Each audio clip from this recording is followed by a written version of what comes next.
तो जैसे ही सेठ जी का नंबर आया, उन्होंने कहा हाँ बताइए सेठ जी, आप क्या जो है बेचना चाहते हैं? बोले मैं अपना थोड़ा सा पुण्य बेचना चाहता हूँ, मुझे धन की जरूरत है, मेरे द्वार पर याचक लोग आते हैं, संत लोग आते हैं, मैं उनकी सेवा करना चाहता हूँ। ठीक है, आप बताइए क्या दान करना चाहते हैं? तो सेठ जी ने हरिद्वार में जाके भंडारा करवाया था।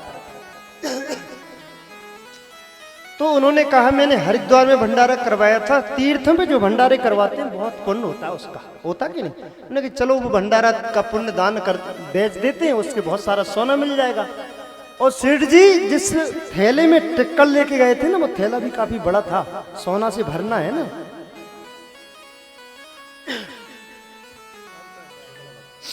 और क्या हुआ पता? जैसे ही वो तराजू पर वो भंडारे का संकल्प करके और जैसे ही रखा, तो ये जो तराजू था और ये उन्होंने पुण्य रखा, तो वो नीचे जो पलवा था इस पे कुछ उन्होंने कुछ सोना रख दिया था। तो वो पलवा जो जिस पे पुण्य रखा था वो तो ऐसे ही का ऐसा ऊपर बना रहा, तो सोने को उठाया ही नहीं उसने। उन्होंने कुछ सोना कम किया, पूरा सोना कम करते करते करते करते कुछ नहीं बचा, केवल एक सोने का कुछ नंग था, वो टूट के उसी पे गिर पड़ा था। वो नंग भी उसी पे पड़ा रहा, लेकिन वो संकल्प से वो थोड़ा सा हिला और वहीं का वहीं बैठ गया। उन्होंने कहा क्या बात है, हमने तो बहुत भंडारा किया था, बहुत साधुओं को जिवाया था, खीर पूड़ी हलवा मालपुआ का भोग लगाया था, कुछ गड़बड़ हो गई होगी भाई, क्योंकि पता थोड़ी चलता है कि कहाँ गड़बड़ हो जाए। इतना बड़ा कार्यक्रम हो रहा है भाई, ये तो परमात्मा जानता है, अंदर की बात है, कहाँ गड़बड़ हो जाए। उन्होंने कहा चलो कोई बात नहीं, हमने अयोध्या में भागवत कराई थी, राम कथा कराई थी, उसको दान करते हैं। मैं आपको संक्षिप्त में बताऊं, सेठ जी ने बहुत सारे भंडारे करवाए थे, भागवतें करवाई थी और बहुत सारे सत्कर्म किए थे। वो चढ़ाते गए, लेकिन कुछ भी नहीं हुआ। थोड़ा सा, भरत भैया तुम बाहर बहुत आलसी हो, थोड़ा देख करके इधर को नहीं मोड़ना पड़ेगा संत जी की तरफ को। अच्छा, तो ऐसा कैमरा क्यों लगाते हो कि एक शब्द दिखाएं? केवल चेहरे पे कैमरा लगाना चाहिए। आप तो होशियार हैं भाई, आप तो जानकार हैं। जैसे भी कोई अगर भाव से आ रहा है तो उसका चेहरा दिखना चाहिए। नहीं, अब हमको सब कहना पड़ता है मन से, मंच के कहने की बातें हैं क्या? कैमरा तो बिल्कुल सतर्क रहना चाहिए और मोबाइल जेब में रहना चाहिए, ऐसे ही होना चाहिए। बोले वाके बिहारी लाल की जय। जय हो। बहुत पुण्य संतों ने दान किया। जो सेठ जी ने जो बेचने के लिए रखा उस पलवा पे, लेकिन मैं सत्य बता रहा हूं, संतों की वाणी है, थोड़ा बहुत तोला 2 तोला सोना चढ़ा। अब वो सेठ जी थे, उनके मन में शंका हुई कि यहां जरूर ही घोटाला चल रहा है। हमने इतना पुण्य किया, भागवतें करवाई, भंडारे करवाए, सत्कर्म करवाए, यज्ञ करवाए, पुण्य ही करते रहे पूरे जीवन भर, और तोला 2 तोला सोना चढ़ा, इससे क्या चलेगा? इससे तो 2 दिन भी नहीं चल पाएगा। कहां गड़बड़ है? तो जब सब जो बेचने वाले, जो पुण्य बेचने वाले थे, वो जब चले गए, सेठ जी नहीं गए। सेठ जी जो राजा के दरबार में उपस्थित हुए, बोले महाराज मुझे क्षमा करें, आपके यहाँ जरूर ही अन्याय हो रहा है, बेईमानी हो रही है। मैंने क्विंटलों सोना तो गरीबों में दान कर दिया, भंडारे करवाए, भागवतें करवाई, उसके बदले में तोला 2 तोला सोना आया, ये कहां गड़बड़ है? तब ऐसे संत जी वहां राज दरबार में राजा जी के गुरुजी बैठे हुए थे। गुरुजी ने कहा राजन, ए सेठ जी, अब आप गौर से सुनिए। जब आप हरिद्वार में भंडारा करा रहे थे, जब बैनल के छपवाए थे, भाई बैनल भी तो छपवाए थे, वो बैनलों में लिखा था कि श्री श्री श्री फलाने सेठ जी और इतने इतने महान उनके पिताजी का नाम, उनके दादाजी का नाम, इतना जो है इन्होंने दान किया, इतना ये भंडारे करवा रहे हैं। माइक से बोला जा रहा था, जिद देखो तुम्हारी जयकार हो रही थी कि नहीं? वो तो भैया सब करवाते हैं। तो बोले वो सब पट गया, कुछ नहीं बचा उसमें। फिर बोले आपने अयोध्या में भागवत कराई, राम कथा कराई, हरिद्वार में भागवत कराई, जो भी करवाया, जब वो तुम दान करते थे, इधर दान करने में टाइम नहीं लगता था, तुरंत माइक से फलाने ने इतना दान किया, इन्होंने इतना दान किया, इतना दान किया, सब तालियां बजाते थे, वहीं पट हो जाता था आपका। इसलिए कुछ बचता नहीं था। क्यों? कि भाई दान तो वो होता है जो सही सदुपयोग किया जाए। अब सेठ जी बेचारे बोले तो फिर हमारा कहाँ गया वो सब तालियों में? बोले ये बताओ, फरमाश कटत कितने से कटत? फरमाश कट गई सब। भाई आपका नाम भूल गया, आपके पूर्वजों का नाम भूल गया, आपके बैनर छप गए, आपने जित देखा तो उधर आपकी जय जयकार हो गई। अरे सेठ जी तो जित देखो, मैंने सुना ही नहीं था, नहुस कोस नीचे पटकना था सप्तऋषियों, क्या कहा था? बोले इनके मुख से प्रशंसा सुन ले। अपने मुख से अगर हम स्वयं अपनी प्रशंसा करेंगे तो पुण्य पूरा छीड़ हो जाएगा। अब बेचारे सेठ जी बड़े दुखी, क्या मैं सेठानी को क्या कहूंगा और क्या लेके जाऊंगा? राजा ने कहा, सेठ जी अगर आपने और कुछ किया हो पुण्य तो उसका स्मरण करके आप दान कीजिए, तो आपको हम देंगे और जल्दी से आगे बढ़िए, क्योंकि हमको अन्य लोगों के साथ भी तो सौदा करना है। अब बेचारे सेठ जी के सब यज्ञ खत्म, सब भागवतें खत्म, तोला 2 तोला सोना चढ़ा, सब खत्म हो गया, पट्टम हो गया। खत्म माने पट गया। तब उन्हें विचार आया कि मैंने रास्ता में एक पुण्य और किया था। क्या? उस कुतिया को रोटी खिलाई थी, वहां तो कोई बैनल भी नहीं था। चलो कहीं लग जाए लाग। तो उन्होंने कहा ठीक है, वो कुतिया को खाने वाला एक टिक्कड़ हम दान करते हैं, यानी बेचते हैं। जैसे ही जो है एक जो है टिक्कड़ का संकल्प किया, तो जो ऊपर वाला जो पलवा था जिस पर पुण्य रखा जा रहा था, वो पलवा नीचे की तरफ आ गया, धरती में लग गया। अब उस पर चढ़ाया सोना, सोना चढ़ाया, चांदी चढ़ाई, और भी बहुत से जेवरात चढ़ाए। महाराज मंगाते जा रहे हैं, मंगाते जा रहे हैं, चढ़ाते जा रहे हैं, और सोना ही सोना चढ़ रहा है। और वो टिक्कड़ केवल एक ही तो चढ़ाया, अभी 7 तो बाकी, 6 तो बाकी है। अब ये इस प्रकार का जो चमत्कृत देखा, तब तो वो सेठ जी बोले अब जरूर ही आपकी तराजू में गड़बड़ है। महाराज जी जहां हम भंडारे कर रहे थे, सैकड़ों कुतियां खा गई हुई हैं भरपेट, और उसका कोई पुण्य नहीं, और एक कुतिया को टिक्कड़ का डाल दिया, इसका इतना पुण्य किया आपने, इतना सारा सोना चढ़ा दिया, गड़बड़ है। तब वो राजगुरु जी ने बताया, हे सेठ जी, जब आप उस कुतिया को रोटी खिला रहे थे, उस समय तुम्हें कोई नहीं देख रहा था, तुम्हारे अंदर दया थी, करुणा थी, आंखों में आंसू थे, और वो कुतिया इतनी भूखी थी कि उसको जरूरत थी।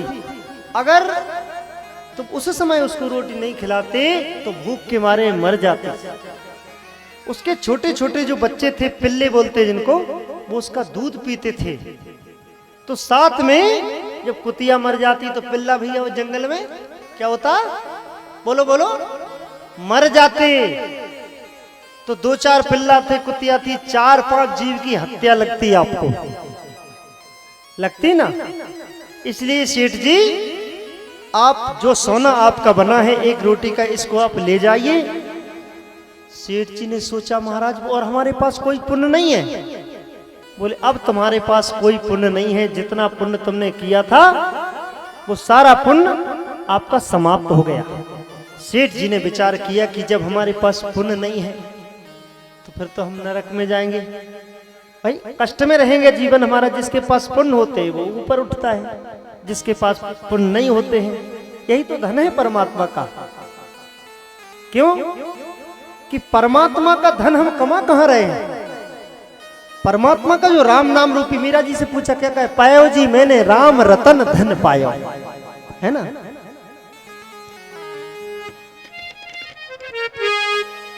अरे हमारो धन राधा राधा राधा राधा,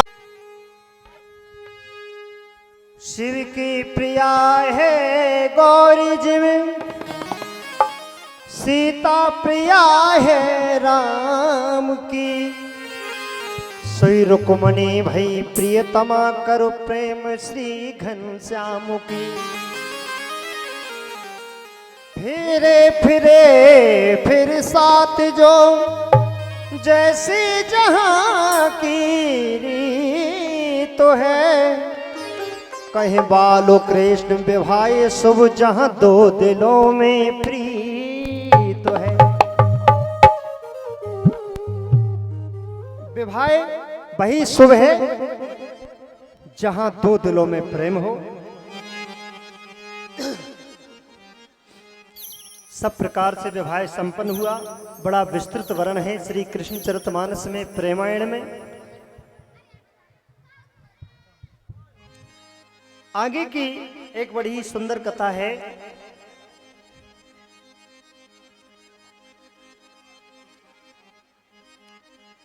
समय आने पर रुक्मिणी देवी और भगवान श्याम सुंदर ने 12 वर्ष तक तपस्या करी। उसके परिणाम स्वरूप जो राज से पराजित कामदेव उनके पुत्र बनकर के प्रद्युम्न के रूप में अवतरित हुआ। बोले प्रद्युम्न जी महाराज की जय। कथा कहती है कि प्रद्युम्न का हरण कर लिया था सम्रासुर ने।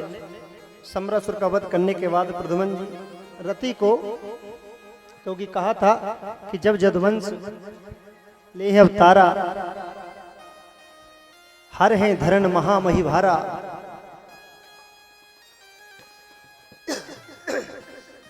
बहुत तक कहे प्रभु सोया से प्रवाहु, और कीन कई श्याम विभाव। भगवान के जो विवाह हुए, अब थोड़ी सी गणतक लोग तैयार हो जाओ, गणत लगाना पड़ेगा कितने विवाह हुए, लिखने पढ़ने की बात है। अब हमारी मैयाएं, हमारे भैयाएं, सब लोग समझेंगे इस बात को।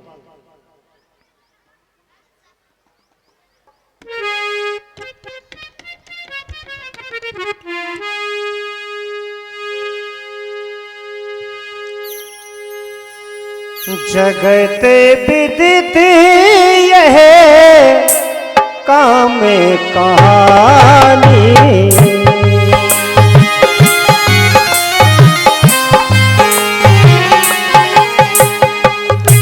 जगत विदित यह काम कहानी, सो फिर जा संचित बखानी।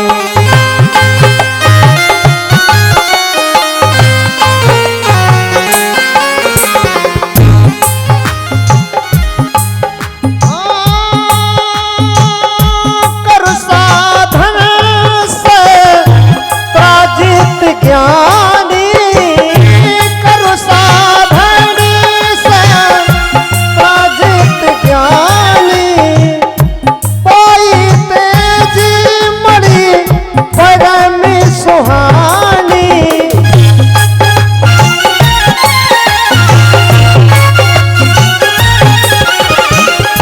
सोमन करत परम भाषा, आए दिवस प्रभु पासा।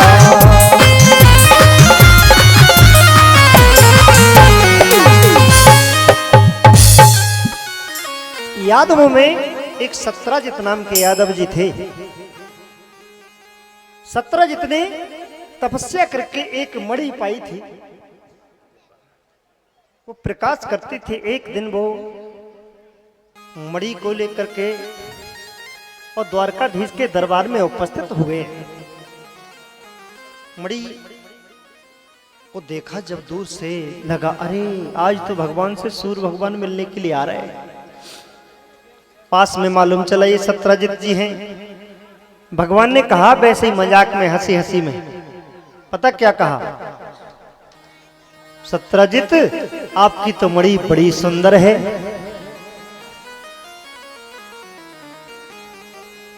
कुछ यादवों ने कहा, अकुर इत्यादि थे, सात्विकी थे, उन्होंने कहा सत्रजित ये अगर तू श्याम सुंदर को मणि दे देना तो शोभा बढ़ जाएगी द्वारका की। सत्यजित ने ना तो हाँ कहा ना कहा, और वो मणि लेके घर पे चला गया। घर पे जैसे ही आया तो उसका भाई था प्रसेन। प्रसेन से उसने कहा कि आज तो दरबार में एक चर्चा हो रही थी, श्याम सुंदर के कुछ सेवक थे, दरबारी थे, उन्होंने मणि मांगी, मैंने मणि ना दी। प्रसेन ने कहा तुमने बहुत गलत किया, श्याम सुंदर ने मणि मांगी, तुमने नहीं दी। अगर दे देते तो बड़ों के साथ हमारा संबंध बन जाता और हमारा भी नाम द्वारका में अच्छा लोग लेने लगते, सम्मान करने लगते। भाई सब लोग बड़े लोगों से जुड़ना चाहते हैं ना। तुमने गलत किया, ये मणि ठीक नहीं है, लाओ मुझे मणि। सो प्रसन्न ने उस मणि को ले ली और लेकर के घोड़े पे बैठ करके जंगल की ओर शिकार खेलने चला गया।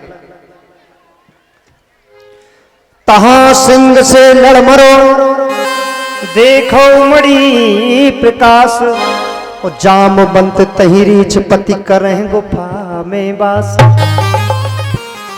जंगल में क्या हुआ, एक शेर आया, शेर ने प्रसेन को घोड़ा सहित मार दिया, मणि छीन ली और एक गुफा में शेर घुस गया। वो गुफा कौन थी, जहां जामवंत जी रहते थे। बोले जामवंत जी महाराज की जय।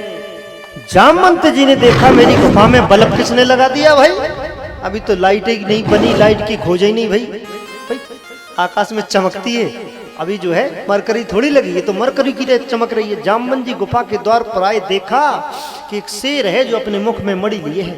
जामवंत जी ने एक मुक्का लगाया, शेर को मार दिया, और जैसे ही शेर को मारा मणि लेकर के गुफा में गए। उन्होंने कहा अच्छा रहा, बहुत दिनों से गुफा में अंधकार था, अब उजिला हो गया। अब इधर द्वारका में चर्चा होने लगी कि प्रसेन नहीं आया भाई, जंगल में गया था। तो दोनों पति पत्नी ने बात की, तुम्हें क्या लगता है, तुम उस दिन कह रहे थे कि मणि श्याम सुंदर ने मांगी थी। बोले हाँ मांगी तो थी, पर तुमने दी थी कि नहीं? क्या कहा था? बोले मैंने तो कुछ नहीं कहा, मैं तो लौट के आ गया। सो पत्नी बोली मुंह को तो एक बात लगे। बोले का? बोले हो ना हो, कृष्ण तो बड़ी छलिया हैं। हाँ, मणि के कारण उन्होंने प्रसेन जी को मार दिया और मणि छीन ली। सत्यजित ने कहा चुप रहे, किसी से कहना मत, वो बड़े राजा हैं, ऐसा दोष कृष्ण पे लगाना उचित नहीं है। कृष्ण का क्या चोर है? बोले सुनते तो हैं कि ब्रज में तो चोरी करते थे। सत्यजित ने कहा नहीं, कान्हा ने कभी चोरी नहीं की। वेदांत में दधमाने होता है मन, उन्होंने तो मन चुराया है सभी का, गोपियों का। मन नहीं चुरा लेता कोई किसी का, चुराते कि नहीं? कहते अरे भाई वो बच्चा तो कितना अच्छा है, अरे हमारा तो मन ही चुरा लिया, जब से देखा ये लगता है देखते ही रहे, है ना। तो मन चुरा लिया था कन्हैया ने ब्रजवासियों का, दही नहीं चुराया, दूध नहीं चुराया। ये तो कुछ अज्ञान लोगों ने, तो भैया जाके घरे 9 लग गई है, वो काय को दही की चोरी कर भी जय बताओ। मोटा के लग रही हूँ दूध दही मठा में, लेकिन ठीक है, तुम्हें तो वही कथा चाहिए जो दिमाग में भरी है। दधी यानी मन, वेदांत में, जैसे वेदांत में इंद्रियों को गौ कहा है। क्या? गौ। तो गौ को जब दोहा जाता है, इंद्रियों को दोहा जाता है तो मन रूपी बछड़ा और मन रूपी वेदांत रूपी ज्ञान रूपी फिर दुग्ध निकाला जाता है, जमाया जाता है, दही है। अब देखो एक बात तो तुम सबू जानत कि माता बहनन के पेट में बात नहीं पचत, क्योंकि धर्मराज युधिष्ठिर की शराब जो लगी, क्योंकि जब धर्मराज युधिष्ठिर को मालूम चला कि कर्ण मेरा भाई है, धर्मराज युधिष्ठिर माता कुंती के पास पहुंच जाते हैं। बोले मां तुमने बहुत बुरा किया, अगर तुम ये बता देती कि कर्ण मेरा बड़ा भाई है तो इतनी ये मार काट नहीं होती। सहर्ष में अपना सिंहासन, अपना मुकुट बड़े भाई कर्ण को दे देता, लेकिन तुमने ये पेट में बात पचाई। माँ मैं तुम्हें श्राप देता हूँ, आज से किसी भी माता बहन के पेट में बात नहीं पचेगी। एक कथा है भैया,